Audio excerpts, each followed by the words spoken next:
Bismillahirrahmanirrahim. Assalamualaikum warahmatullahi wabarakatuh.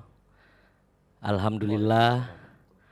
Alhamdulillahirrabbilalamin. Assalatu wassalamu ala asyrafil anbiya wal mursalin wa ala alihi wa sahbihi ajmain. Yang saya hormati dan banggakan Ketua AMKI Prof. Hermawan beserta jajaran pengurus dan pengurus wilayah AMKI, para penyaji best practice pada sesi sharing session ini, Bapak, Ibu, dan mahasiswa peserta webinar dimanapun berada. Saya mohon maaf karena pas di Makassar ini pas sudah masuk asar ini 15.15. Sebelum saya menayangkan video sekaligus penjelasan dengan topik yang diberikan panitia, yaitu Masjid di Medan Bencana, mohon izin saya menyampaikan ucapan selamat Milad ke-17 kepada AMKI. Saya kira ini suatu perjalanan panjang, 17 tahun. AMKI berdiri dan berkiprah dalam menjalankan misi dakwah Masjid Kampus sebagai bagian dari pelaksanaan Tridharma perguruan tinggi. Bapak Ibu, mari bersama-sama kita saksikan video dari kami sekaligus kami memberikan pemaparan singkat sambil video itu diputar. Peduli dan berbagi Masjid di Medan Bencana. Bapak Ibu yang saya muliakan, FTUMI Makassar memiliki misi sederhana yaitu sharing is caring. Salah satu implementasinya adalah kami selalu berikhtiar sekuat tenaga untuk selalu hadir dan peduli jika merebak atau ada bencana. Tujuannya untuk berbagi duka dengan berbagai lapisan masyarakat dan umat yang pasti umat Islam yang banyak terdampak. Catatan kecil perjalanan tim relawan mahasiswa kami dimulai saat kejadian Jumat malam 28 September 2018, Palu, Sigi, dan Donggala yang saat itu sangat populer disingkat Pasigala, ditimpa musibah dahsyat. Bahkan istilah kami bencana paripurna, karena ada gempa, tsunami, likuifaksi, bahkan terjadi secara beruntung banjir bandang dan kebakaran. Alhamdulillah dalam waktu kurang dari 36 jam tim relawan mahasiswa melalui perjuangan jalan darat tiba dari Makassar dan langsung bahu-membahu memberikan uluran tangan bantuan kepada korban, di mana kota Palu, Sulawesi Tengah saat itu seperti kota mati. Inilah titik awal perjalanan tim relawan mahasiswa terjun di medan bencana. Dari sana mereka banyak belajar tentang berbagai hal soal bencana. Dari sana mahasiswa kami belajar tentang kampus kehidupan. Dari pengalaman langsung itu kami juga memperoleh pelajaran bahwa di setiap kondisi bencana, para penyintas selain membutuhkan pangan, sandang, dan papan, juga sangat membutuhkan fasilitas asupan spiritual. Yang mana hal esensi ini kadang masih kurang diperhatikan, apalagi jika lokasi bencana masih dalam masa tanggap darurat. Keadaan-keadaan seperti ini Bapak Ibu menjadi salah satu pelecut tim relawan mahasiswa FTUMI saat beraktivitas dulu di Pasigala. Dengan support dan donasi para relawan, kami menginisiasi mendirikan dan menyediakan 6 masjid atau musalla lengkap dengan jaringan air bersih, termasuk instalasi pengolahan air langsung minum di 6 lokasi kamp pengungsi Pasigala, yaitu Palu, Sigi, dan Donggala. Fasilitas masjid musalla tersebut kami datangkan, kami pesan dari Bandung dan Jakarta, di mana transportasi menuju Palu saat itu sangat-sangat sulit. Tapi berkat bantuan para dermawan luar biasa, dalam waktu cepat bisa sampai di Palu. Bapak Ibu, kami hadir di Pasigala, Palu, Sigi, dan Donggala kurang lebih 1 bulan 1 minggu. Dalam kurung waktu tersebut, Rektor UMI mensupport tim relawan mahasiswa dengan membentuk dan menggerakkan program cuti dakwah atau cuti dai bagi dosen dan pimpinan UMI untuk bergerak menuju Pasigala. Selain memberikan penguatan berbagai program spiritual di kamp pengungsi, juga melakukan berbagai program lainnya termasuk trauma healing dan memanfaatkan fasilitas masjid dan musala di 6 titik kamp pengungsi kita. Bapak Ibu, walaupun secara kelembagaan kami baru terjun di medan bencana, namun alhamdulillah kepercayaan masyarakat, kepercayaan para dermawan sungguh-sungguh sangat luar biasa. Bahkan warga negara Singapura dan Jepang yang melihat aktivitas kami di media sosial, media nasional, serta beberapa kali di media internasional mampu menggerakkan solidaritas untuk berdonasi. Sehingga selama kami di Pasigala, kurang lebih donasi yang terkumpul 1,6 miliar. Bapak Ibu yang saya hormati, selanjutnya pada bulan Maret 2020, saat negeri tercinta Indonesia masuk sebagai negara yang terpapar pandemi COVID-19, tim relawan dan bantuan kemanusiaan mahasiswa terus bergerak di tengah suasana pandemi. Tim relawan kami bersiap bahkan sebelum pemerintah Sulawesi Selatan secara resmi mengumumkan situasi darurat pandemi COVID.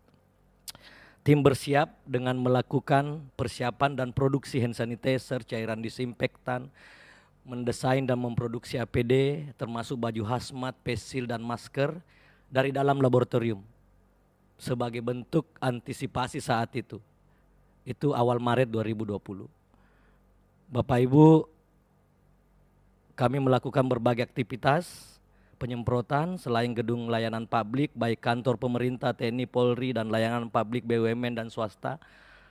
Tim relawan juga melakukan penyemprotan cairan disinfektan di masjid-masjid dan pesantren yang ada di Kota Makassar, Kabupaten Goa, Maros, Pangkep, dan Kabupaten Bone, serta menyasar berbagai gedung-gedung gereja, vihara, dan kelenteng yang ada di Kota Makassar.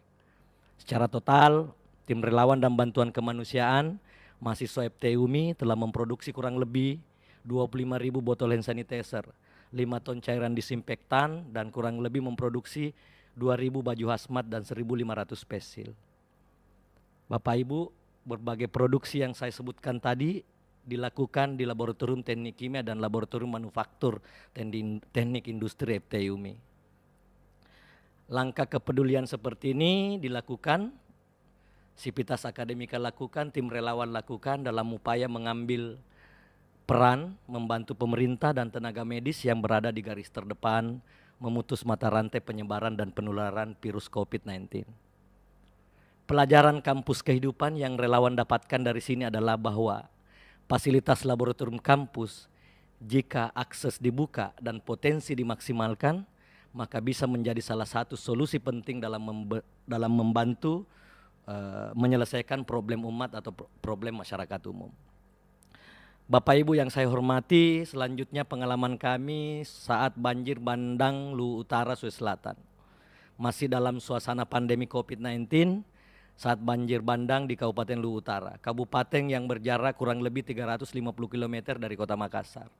Tim relawan mahasiswa juga bergerak bersama dan membangun kamp pengungsi terintegrasi, yaitu membangun fasilitas masjid, toilet portable, ada toilet khusus laki-laki, wanita, dan ada khusus anak-anak dalam satu lokasi.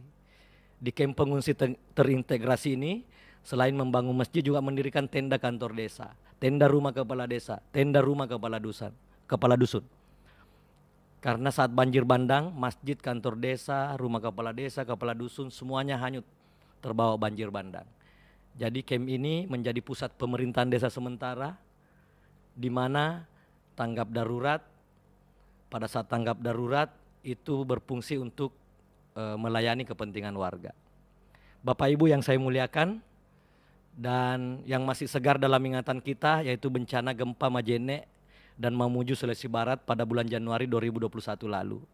Di awal tahun, yang mana kita semua masih dalam suasana pandemi COVID-19, saudara-saudara kita di Mamuju dan Majene, Sulawesi Barat tertimpa musibah gempa dahsyat berkekuatan 6,2 skala Richter. Infrastruktur jalan, listrik, air bersih semua putus. Bahkan ada 6 kecamatan daerah terisolasi. Dengan semangat kepedulian, dengan semangat berbagi, tim relawan dan bantuan kemanusiaan mahasiswa kembali bergerak ke Sulawesi Barat. Tim relawan dapat menembus medan yang sulit dan terisolasi, bahkan ini sempat viral. Dan tim relawan mahasiswa kita menjadi trigger bagi pemerintah dan relawan lainnya untuk membuka jalur 6 kecamatan yang terisolasi dan belum mendapat bantuan sejak 3 hari pasca bencana. Selain membawa bantuan kebutuhan pangan, sandang, dan papan, kami selalu melihat kondisi dan kebutuhan fasilitas ibadah warga terdampak. dengan dukungan dan kepercayaan masyarakat dari seluruh Indonesia, bahkan saat kejadian di Majene, warga Indonesia di Korea Selatan mensupport, dan salah satu inovasi yang dilakukan tim relawan adalah merakit anten penguat signal untuk mendukung proses belajar online siswa-siswi terdampak di tenda pengungsi, dan merakit pembangkit listrik tenaga surya untuk menunjang penerangan tenda-tenda pengungsi sekaligus menjadi sumber penerangan utama di 3 masjid di daerah terisolasi di Kabupaten Majene, Sulawesi Barat. Kami bersyukur karena program listrik tenaga surya ini dan penguat signal ini mendapat support yang luar biasa dari berbagai pihak, termasuk Wakil Ketua Umum Dewan Masjid Indonesia, Komjen Pol Purnawirawan Haji Saprudin, dan Pak Dirjen Dikti, Prof. Nisam dalam kapasitas sebagai Ketua Forum Dekan Teknik Indonesia. Bapak Ibu yang saya muliakan, kami tidak bergerak sendiri, kami tim relawan dan bantuan kemanusiaan adalah perpanjangan tangan dari para dermawan di Indonesia dan berbagai negara yang secara peduli ikut berbagi dalam memastikan siapa saja yang terdampak bencana untuk tetap merasakan kesejahteraan lahir dan spiritual. Kesejahteraan spiritual salah satunya dapat dicapai jika sarana ibadah tetap tersedia dan dapat diakses tanpa kendala oleh penyintas. Bapak Ibu audiens virtual AMKI melalui jaringan kampus sangat diharapkan menjadi terdepan sekaligus menjadi benteng akidah di medan bencana. Harapan kami, AMKI selalu siap setiap saat. Sangat-sangat diharapkan semua masjid jaringan AMKI ada atau tidak ada bencana, selalu tersedia minimal tenda untuk kebutuhan masjid atau musalla, Al-Quran, Iqra untuk anak-anak, dan perlengkapan ibadah lainnya. Sehingga jika terjadi bencana, selalu siap dan langsung bisa terjun dengan berbagai inovasi sesuai kebutuhan pengungsi dan memberi solusi selain membawa kebutuhan pokok ke lokasi bencana. Bapak Ibu dan hadirin peserta virtual yang saya hormati, yang bisa saya sampaikan adalah kami mengajak kita semua untuk tetap selalu siaga, peduli, dan berbagi. Terutama kepada Bapak Ibu jaringan AMKI. Karena kehadiran AMKI sangat-sangat diperlukan terlebih jika ada bencana. Karena pengalaman kami selama ini di setiap bencana selalu saja ada kelompok-kelompok tertentu menggunakan kesempatan dalam bencana dengan berbagai upaya melakukan penyusupan dan upaya pembelokan akidah di titik-titik kamp pengungsi yang kurang terjangkau atas nama bantuan kemanusiaan. Bapak Ibu yang saya hormati, yang paling terakhir catatan penting kami, karena kami relawan yang baru belajar, mencari pengalaman di kampus kehidupan ketika terjadi bencana. Sebelum saya akhiri pemaparan ini, Bapak Ibu, narsis dalam tanda petik menjadi sangat penting. Sekali lagi, narsis tanda petik menjadi sangat penting dalam menjaga amanah dan kepercayaan para dermawan di medan bencana. Kami sangat fokus, bahkan punya tim khusus memproduksi konten-konten elegan dan memanfaatkan jaringan medsos kami baik Twitter, Facebook, LinkedIn, termasuk jaringan 142.000 subscriber YouTube FTI UMI. Dan secara pribadi saya punya 25.000 followers Instagram. Itu sangat membantu untuk saling menggerakkan.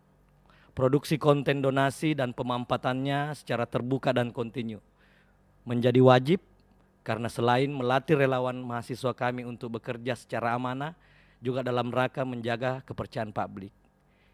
Ini juga sesungguhnya bentuk lain dari yang selama ini kita semua praktekkan lakukan di masjid setiap Jumat. Kami juga di lokasi bencana seperti itu, sekecil apapun donasi yang masuk secara terbuka dan transparan kami buatkan konten video, termasuk detail pemanfaatannya dan konten kondisi medan bencana setiap saat. Tim relawan wajib update dan selanjutnya menyebar berkolaborasi dengan para influencer. Demikian Bapak Ibu, mohon maaf atas salah kata dan kalimat. Wallahu waliyut taufiq wal hidayah. Wassalamualaikum warahmatullahi wabarakatuh. Waalaikumsalam warahmatullahi wabarakatuh. Sangat menarik sekali Pak Zakir Sabara beserta teman-teman kita di UMI Makassar bercerita tentang bagaimana best practices dari bantuan siaga bencana yang dilakukan oleh teman-teman mahasiswa beserta akademisi